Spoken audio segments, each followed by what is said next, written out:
escolar y la salud mental.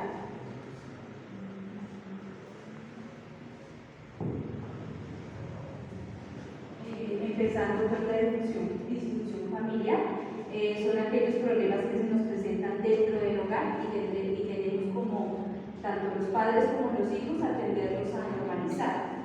Entonces, no sé, una mala conducta del niño o de los padres hacia ellos no la podemos normalizar sabiendo que está mal, o de pronto de los hermanos mayores hacia los hermanitos menores. Son conductas que no podemos normalizar, como el mal comportamiento. De pronto, los papás que tenemos un régimen muy estricto hacia nuestros hijos para darle esas pautas de crianza. Entonces, la idea de este punto es que no normalicemos esos comportamientos, tanto de los hijos hacia los padres como de los padres hacia los hijos.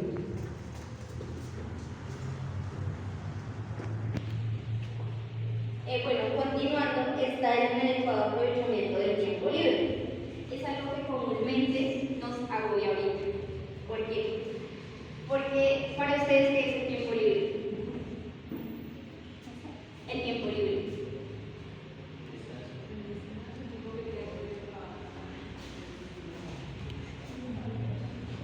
Bueno, sí. Es eso, es el tiempo de ocio que tenemos nosotros, es el tiempo de descanso. Es donde nosotros podemos aprovechar para hacer cosas fructíferas, ya sea dentro de la familia o dentro de la sociedad. En el municipio se cuenta con el Instituto de Recreación y Deportes y con la Casa de la Cultura, que les ofrece muchos temas a los adolescentes para que ocupen ese pequeño tiempo libre que tienen.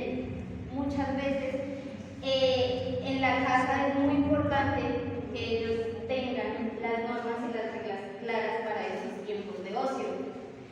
Porque si los adolescentes tienen ese tiempo muy claro en que lo deben invertir, porque la mamá le dijo, tienes que pasar el tiempo haciendo esto, pero él quiere hacer deporte, lo puede aprovechar de esa manera y no lo puede desgastar en las calles o con malas compañías.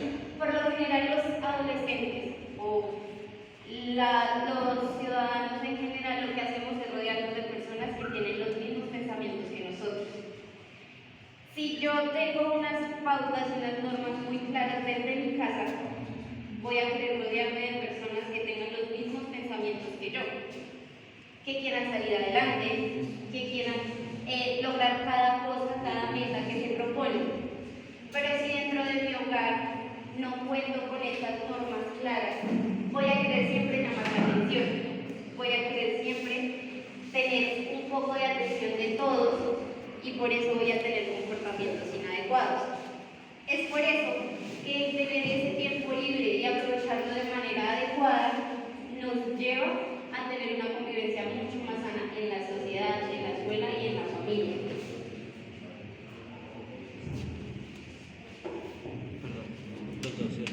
En el bajo rendimiento académico nos encontramos con un número de cosas tanto familiares como sociales. En familiares podemos ver de pronto que no estamos pendientes de nuestros hijos, niños, niñas y adolescentes, porque pues veo adolescentes, pero también pues pueden tener sus hermanitos. No estamos de pronto pendientes de ellos, problemas sociales en el colegio, cosas que son significativas y que los marcan a ellos, y nosotros como padres tener en cuenta esos factores que le pueden estar generando esa deserción escolar.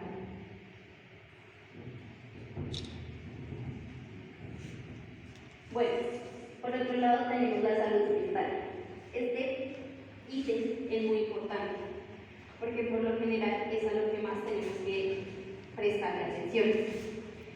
En la salud mental está todo lo social, lo biológico, porque muchas veces nosotros creemos que el hecho de que mi hijo no se sienta bien es normal, pero no es así, porque muchas veces ellos necesitan desde casa la comprensión y el acompañamiento de los papás para que esa salud mental esté adecuada para la edad cuenta.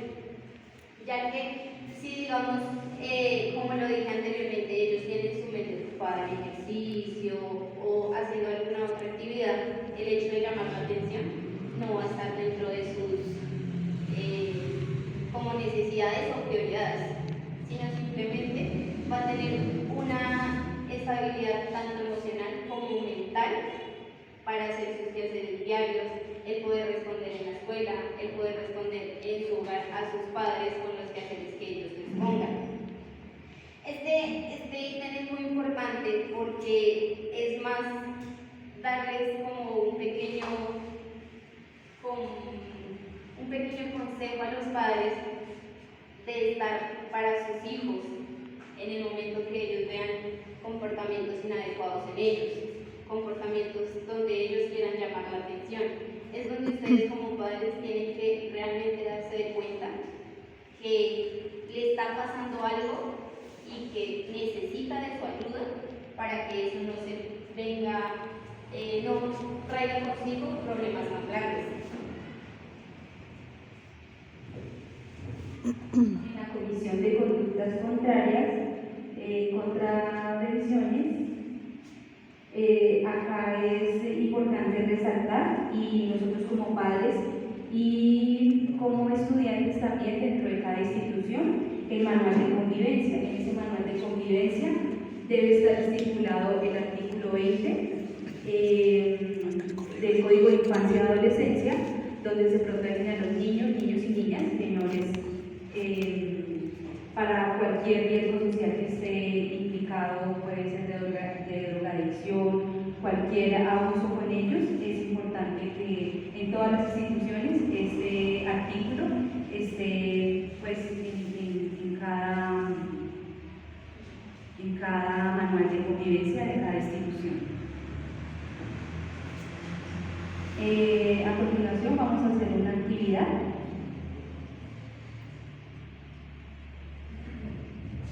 Bueno, la idea es que después de todo lo que nos dijeron nuestras compañeras, vamos a realizar unas pizzas de la prevención, ¿sí? ¿Cuál es la idea?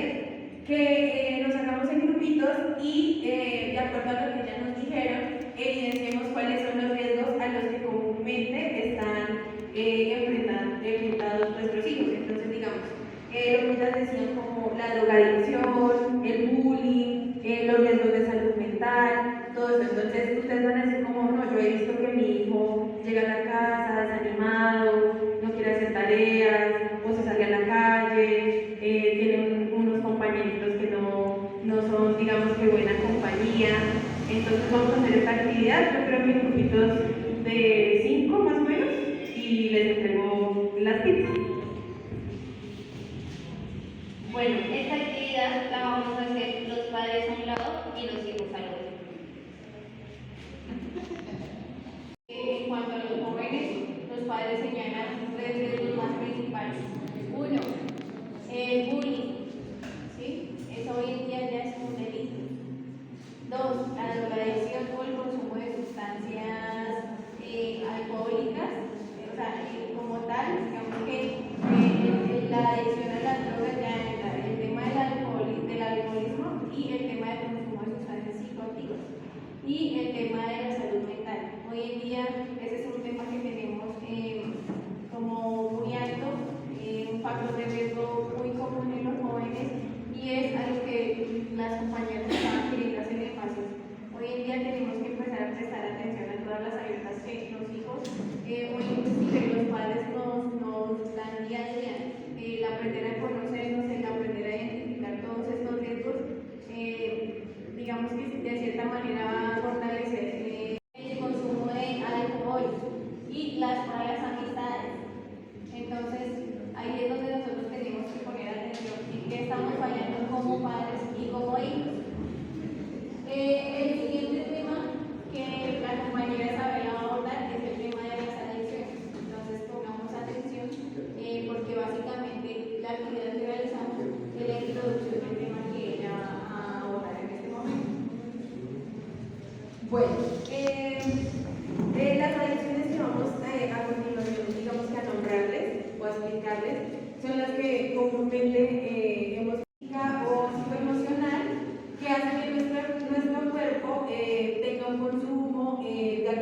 sustancia o que haga que nuestro cuerpo realice una actividad cotidianamente, ¿sí? Digamos que hay muchos, o lo que hemos evidenciado es que los padres de familia asisten a lugares como los casinos o a lugares donde hacen apuestas, ¿sí? Y esto no solo pone en riesgo nuestro estado individual, sino que a todo nuestro núcleo familiar. Entonces digamos que el papá o la mamá o bueno, alguien de la familia se va a jugar cartas, se va a jugar, no sé, en un casino y apuesta a la casa, ¿sí? Entonces la adicción es tan grande que llegamos a perder o a poner en riesgo nuestra familia solo por jugar. También encontramos la tecnología, lo que decíamos ahorita, o sea, nuestros hijos o la sociedad de ahora en día tiene un apego tan grande a lo que son los aparatos del celular.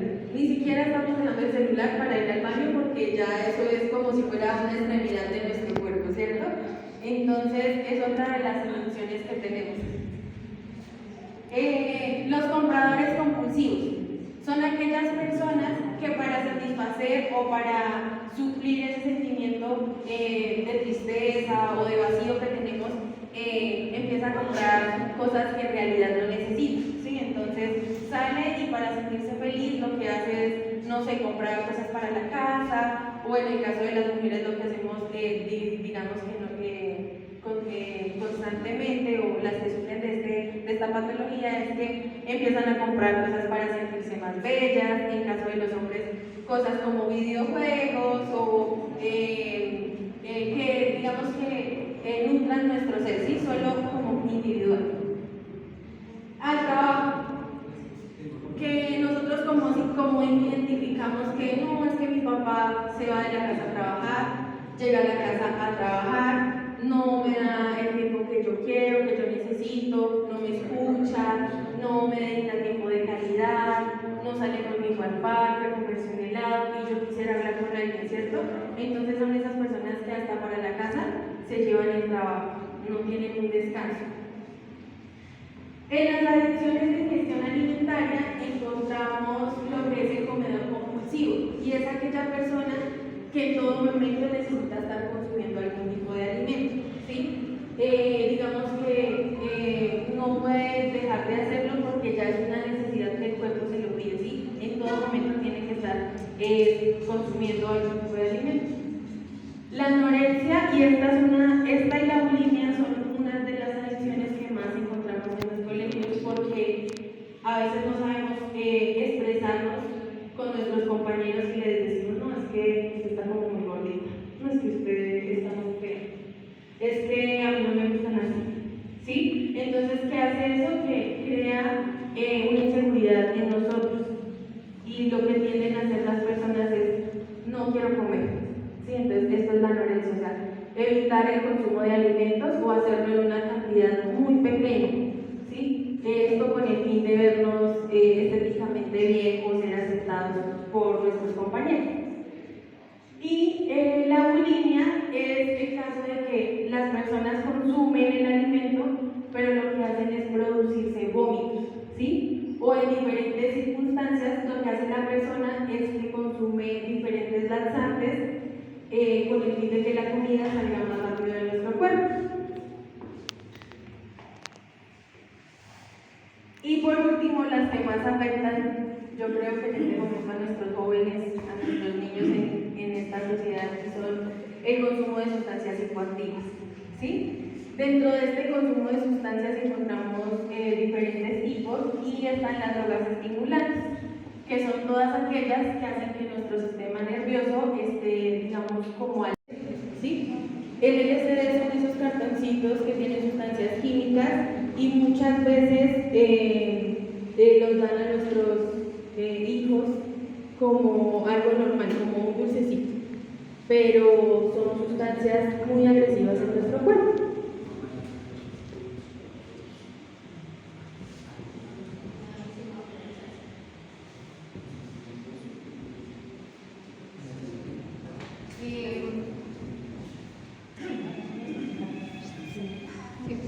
Bueno, el siguiente tema a abordar es el de pautas de crianza. ¿Quién es la compañera?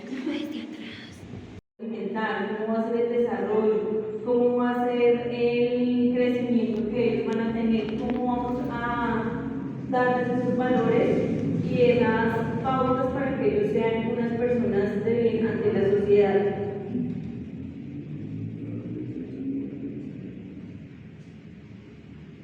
Bueno, entonces básicamente para que ustedes tengan como el concepto de lo que son las pautas de crianza, las pautas de crianza son estas acciones que desarrollan los padres para fortalecer y para orientar al niño o adolescente en cuanto a su formación para desarrollarse socialmente, en cuanto a la autoestima, las prácticas sociales y digamos que la forma como se va a desenvolver en los diferentes contextos en los que se va a ver involucrado en el día a día. ¿Cómo podemos evidenciar esas pautas de crianza en el hogar? Entonces, por ejemplo, cuando el papá desde que su hijo es pequeño empieza a inculcar los valores y los principios, el hecho de enseñarle cómo debe actuar ante diferentes circunstancias que a veces nos van a poner en el límite, ¿sí? Haciendo referencia y fortaleciendo todo lo que es el manejo de las emociones. Cuando un padre incita a su hijo a que adopte hábitos saludables en el día a día, como por ejemplo comer de forma saludable a las horas que es, desarrollar ejercicios, leer, montar bicicleta, realizar diferentes actividades. Y desde el momento en el que el padre establece como un tipo de roles y establece una jerarquía en el hogar. Entonces, por ejemplo, cuando el padre pone una hora de llegada a su vivienda, entonces el hijo tiene que estar sí o sí, pase lo que pase, a las 6 de la tarde. ¿Sí? Y cuando un padre, digamos que toma ese tipo de iniciativa o en su hogar establece este tipo de reglas y normas, es normal que lo haga, porque es que es la autoridad de la casa. ¿Sí? Entonces, digamos que desde este punto tenemos que empezar a tomar y analizar, a tomar en cuenta y analizar si realmente en nuestros hogares tenemos estas pautas de crianza. ¿Sí? Si las pautas de crianza son positivas o son negativas. Porque hay personas que de pronto erran y piensan que están haciendo las cosas bien y resulta que no es así, porque no están teniendo un control y una autoridad sobre sus hijos. Entonces, bueno, aquí para empezar, les vamos a hablar sobre 8, digamos que tips o pautas de crianza que deben establecer en el hogar para que, digamos, logremos tener un hogar afectivo y firme, ¿sí? Como ya les decía mi compañera, pues esta es como una etapa jerárquica. Entonces, en la primera, pues se establecen unas pautas de crianza, se establecen desde que los bebés están, mejor dicho, desde los 0 meses, ya tú empiezas a establecer como una hora de baño, la hora de sueño, entonces desde ahí uno empieza a establecer ese tipo de pautas y como lo decía Juliana, son muy importantes para el crecimiento y el desarrollo de cada persona dentro de la sociedad. La segunda es el trabajo en equipo. El trabajo en equipo es muy importante. Estar de acuerdo con la pareja en que se establezcan unas reglas dentro del grupo familiar es muy importante y que su pareja se apoye para que estas reglas y estas normas es muy importante. Ver que yo cuento con mi pareja para establecerlas, eso puede hacer que mi hijo cumpla como tal esa norma y esa regla que ya está establecida de mutuo acuerdo entre los dos. El apoyo mutuo, como ya lo decía, es muy importante, o sea, no es que yo diga, no, tranquilo, puede llegar a las 8 y la mamá le diga, no, tiene que llegar a las 7, entonces como que pues ahí hay una falla muy grande en ese establecimiento de normas. Entonces, sí es muy recomendable pues, a los padres que se pongan de acuerdo, que dialoguen este tipo de temas, de horarios, establezcan como esas rutinas, esas pautas hacia los hijos y que se dé como ese respeto frente a ellos también, de que, bueno, dialoguémoslo, hablemos los 3 o en caso los 4 y lleguemos a un mutuo acuerdo para pues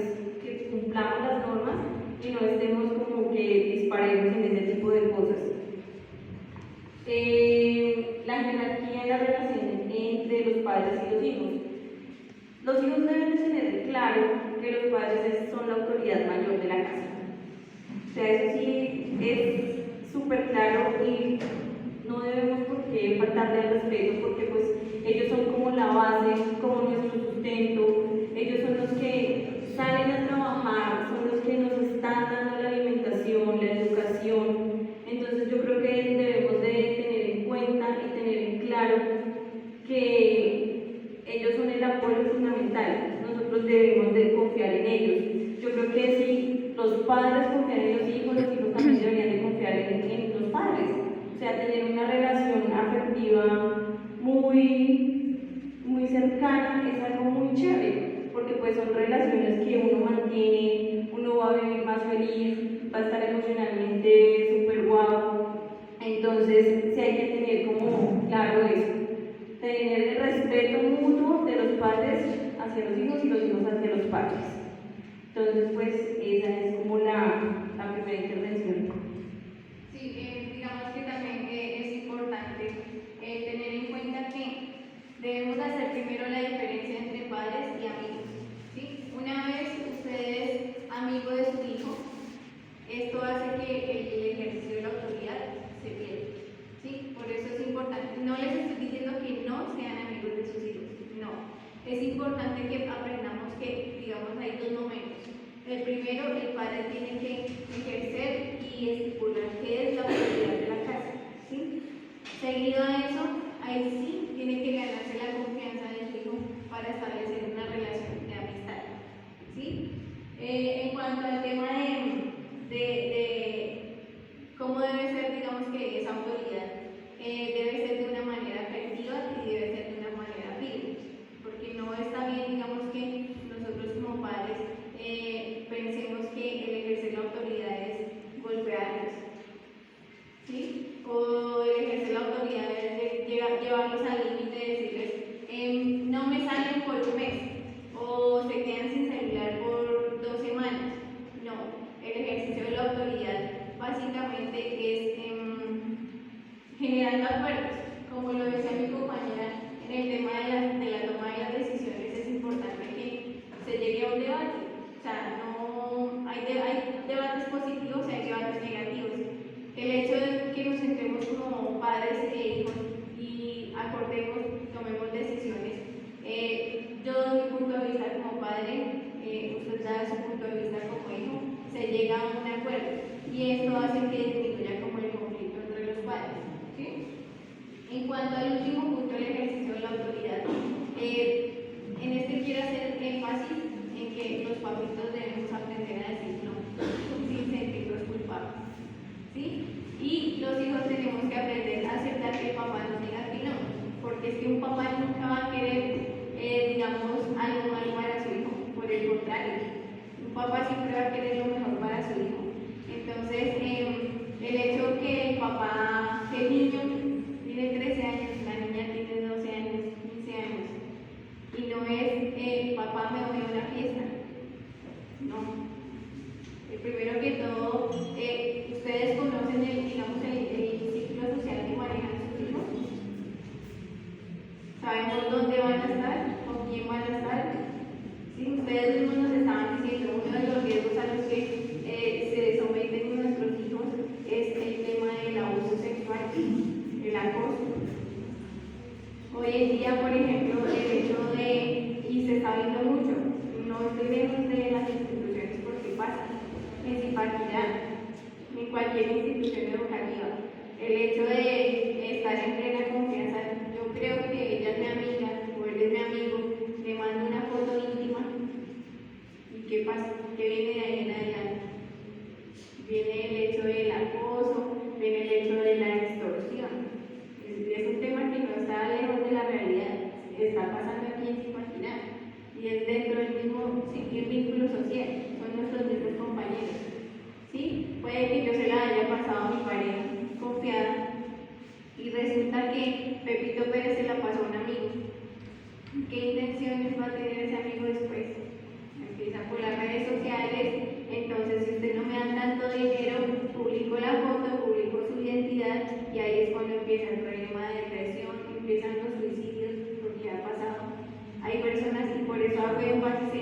papás en una de las pautas de crianza y tienen que esforzarse por inculcarle a sus hijos cómo deben manejar ciertas situaciones.